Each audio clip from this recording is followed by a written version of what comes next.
Hello दोस्तों, आज हम बात करेंगे द्विवेदी युग की हिंदी काव्य की विशेषताओं का उदाहरण देकर निरूपण कीजिए इस टॉपिक पर। हिंदी साहित्य में द्विवेदी जी का विशेष महत्व है क्योंकि उन्होंने तत्कालीन साहित्य में प्रचलित रूढ़ियों का संगठित और खुलकर विरोध किया। इस समय साहित्य में 3 तरह की रूढ़ियाँ और शिथिल परंपराएं प्रभावी हो रही हैं। द्विवेदी युगीन काव्य की विशेषताएं निम्नलिखित हैं। देशभक्ति देशभक्ति के बारे में देखेंगे। 19वीं शताब्दी के उत्तरार्ध में भारतेंदु प्रेमघन, प्रताप नारायण मिश्र आदि कवियों के काव्य में देशभक्ति का जो स्वर सुनाई पड़ा था, द्विवेदी युगीन हिंदी काव्य में उसका उत्तरोत्तर विकास होता गया और उसकी चरम उत्कर्ष मैथिली षड्गोत्र की भारत भारती में दृष्टिगोचर हुआ। कवि शंकर की बलिदान गान शीर्षक कविता की पंक्तियां द्रष्टव्य हैं। देशभक्त वीरों के मरने से नेक नहीं डरना होगा, प्राणों को का बलिदान देश की वेदी पर करना होगा। अब देखेंगे नैतिकता का प्राधान्य। भारतेंदु युग के कवियों ने अपनी कविताओं में यद्यपि नए नए विषयों का समावेश किया, फिर भी वे रीतिकालीन भंगारी भावना का परित्याग न कर सके। द्विवेदी युग में आचार्य महावीर प्रसाद द्विवेदी के नेतृत्व में रीतिकालीन श्रृंगारिकता का स्पष्ट विरोध किया गया है और कविता के भीतर आदर्श एवं नैतिकता की प्रतिष्ठा हुई। मात्र मनोरंजन की भावना से दूर हटकर कविता में उचित उपदेशात्मक का समावेश करने पर बल दिया गया। केवल मनोरंजन ना कवि धर्म होना चाहिए, मतलब ना कवि कर्म होना चाहिए, उसमें उचित उपदेश का भी मर्म होना चाहिए। क्यों आज रामचरितमानस सब कहीं सामान्य है, सत्य काव्यगत उसमें परम आदर्श का प्राधान्य है। मानवतावादी दृष्टिकोण देखेंगे।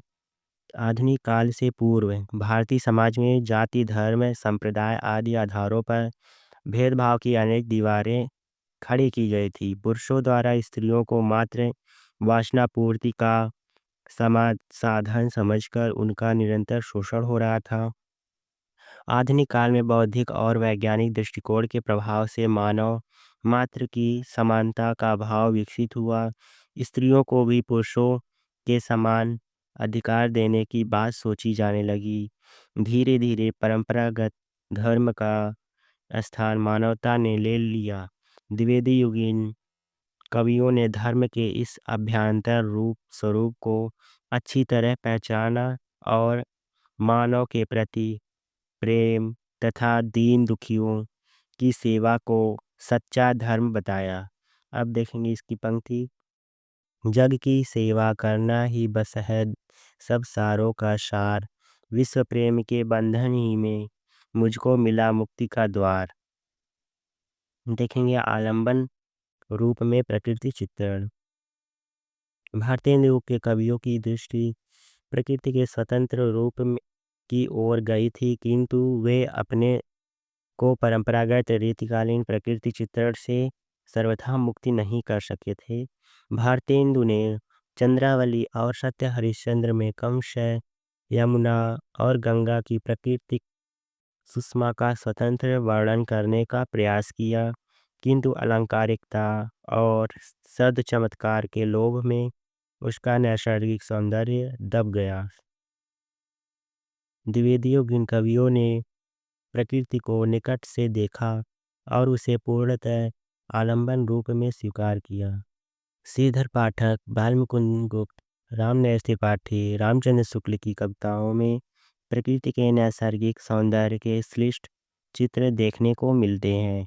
रामचंद्र शुक्ल की ग्राम सौंदर्य से संबंधित कविता की निम्नलिखित पंक्तियां द्रष्टव्य हैं। गया उसी देवल के पास है ग्राम पथ, श्वेत धारियों में कई घास को विभक्त कर, थूहरों से सटे हुए पेड़ और झाड़ हरे, गोरज से धूमिल जो खड़े हैं किनारे पर। अब देखेंगे खड़ी बोली की प्रतिष्ठा। द्विवेदी युग में गद्य के क्षेत्र में प्रतिष्ठित होने के साथ साथ पद्य के क्षेत्र में भी खड़ी बोली की व्यापक प्रतिष्ठा सर्वाधिक महत्वपूर्ण उपलब्धि है। आचार्य महावीर प्रसाद द्विवेदी के महाप्रयत्नों से अनेक उनके समय में खड़ी बोली के प्रतिनिधित्व प्रतिष्ठित प्रतिनिष्ठित स्वरूप की स्थापना हुई और पहले से चली आने वाली व्याकरणिक असमानताएं समाप्त हो गई। द्विवेदी युग की कविता में खड़ी बोली के दो स्पष्ट स्वरूप दिखाई पड़ते हैं। एक उसका वह स्वरूप जिसमें बोलचाल के सीधे सरल शब्दों का प्रयोग हुआ है और दूसरा उसका वह रूप है जिसमें संस्कृतनिष्ठ समास प्रधान शब्दावली देखने को मिलती है। यदि अब देखेंगे इनके लिए पंक्ति। यदि कोई पीड़ित होता है उसे देख सब घर रोता है। देश दशा पर प्यारे भाई भाई कितनी बार रुलाई। धन्यवाद दोस्तों, मिलते हैं अगले वीडियो में। तब तक स्वस्थ रहें, मस्त रहें।